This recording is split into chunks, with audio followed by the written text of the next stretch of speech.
Let's be honest, we've all hopped into a rideshare car without giving a second thought to the person behind the wheel. But have you ever really stopped to wonder what their day is like? Well, today, we're going to do just that.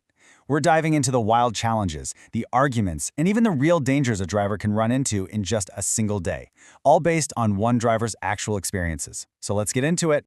It always starts with something so simple, right? Hi, who am I picking up? It's a phrase that kicks off millions of rides every single day. It's totally routine. But what happens after that car door clicks shut? Well, that's when the real journey begins. And believe me, it can go in directions you would never, ever expect. So, first up, the unpredictable start. This is all about how a completely normal day, a totally routine fare, can just go completely off the rails. All it takes is one tiny unexpected thing to turn a simple trip into a total mess. Okay, so picture this. The day starts out perfectly normal. The driver and the passenger are just making some easy small talk, about the traffic, the weather, the usual stuff. It's exactly the kind of polite, forgettable chat you have on any given ride. Everything is going just the way it's supposed to. Or so it seems. And then, bam, just like that, the routine is completely shattered. The small talk just hangs in the air, and a simple commute suddenly becomes a roadside headache. And this, right here, is maybe the first lesson of rideshare driving. You can't take anything for granted. Absolutely nothing. All right, so we've seen a mechanical failure. Now let's move on to a human one. This next part is all about what happens when communication just completely breaks down. We're talking everything from a misplaced GPS pin to huge arguments over safety rules that somehow end up making everyone feel less safe. The classic scenario. We've all been there. The app says the driver is exactly where he needs to be, but the passenger is just nowhere in sight. You can practically feel the driver's blood pressure rising as he mutters, "Why does this happen every single damn time?" It seems like a tiny tech glitch, but it's that little seed of frustration that can grow into some serious tension. And this brings up a really important point. These rideshare apps, they have all these safety features built in, but they only work if everyone trusts them. So what happens when a passenger just decides, you know what, the official rules aren't good enough for me? And then it comes. A demand that isn't part of the process. Say my name. It's such a simple request on the surface, but it's also a test, and it instantly puts the driver on the back foot, It just sets this confrontational, tense tone for the entire ride. And look, from the passenger's point of view, that fear is 100% real. They genuinely don't feel safe. And for them, when the driver refuses to do this one simple thing they asked for, it feels like a massive flashing red flag. But the driver, he sees it completely differently. In his mind, he's following the rules. He's pointing them to the official safety check, the license plate on the app. He feels like he's being unfairly accused. His frustration just boils over, and what started as a simple misunderstanding has now exploded into a full-on conflict.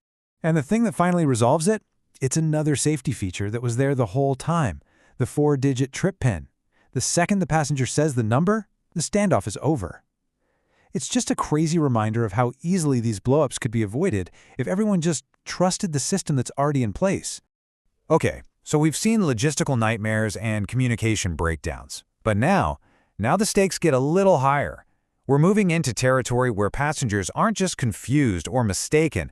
They are actively being difficult, demanding, and sometimes even straight up accusatory. So in this next story, right in the middle of the trip, the ride just gets canceled. The passengers are all like, "Oh, whoops, it must be a phone issue," but the driver's internal alarm bells are screaming. He's immediately thinking it's a scam to get a free ride. At that point, all trust is gone, and he makes the call to end the trip right then and there to protect himself. And as they're getting out, this is the passenger's parting shot. For a gig worker, a 1-star review isn't just a bad comment on a profile. No, it's a direct threat to their ability to make a living. That rating system can be weaponized, and it just adds this whole other layer of stress to an already stressful job. And then there's this passenger. It seems like she's impossible to please. First, she insults his intelligence about the route. Then, and get this, it's 37 degrees outside, and she demands he turn off the air conditioning. So he opens a window for a little air, right? And she gets angry about that. It's just a constant stream of attacks and demands that make no sense. It's a total no-win situation. And then she says the line that really gets to the heart of it all. The passenger's insane sense of entitlement leads to this shocking statement. She doesn't see the driver as a person providing a service. In her mind, for the time she's in that car, she owns him. It's an incredibly dehumanizing thing to hear. So we've gone from frustrating to disrespectful to something way, way more serious. In this final section, a line gets crossed. This is the moment when the job stops being just difficult and starts being genuinely dangerous.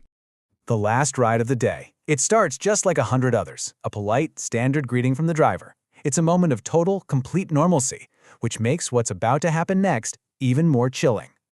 I mean, this is the question every single driver hopes they never, ever have to find the answer to. What is the absolute worst-case scenario when you let a total stranger into your car, into your workspace? And there it is, the worst-case scenario in the flesh. This isn't a passenger anymore. This is a robbery.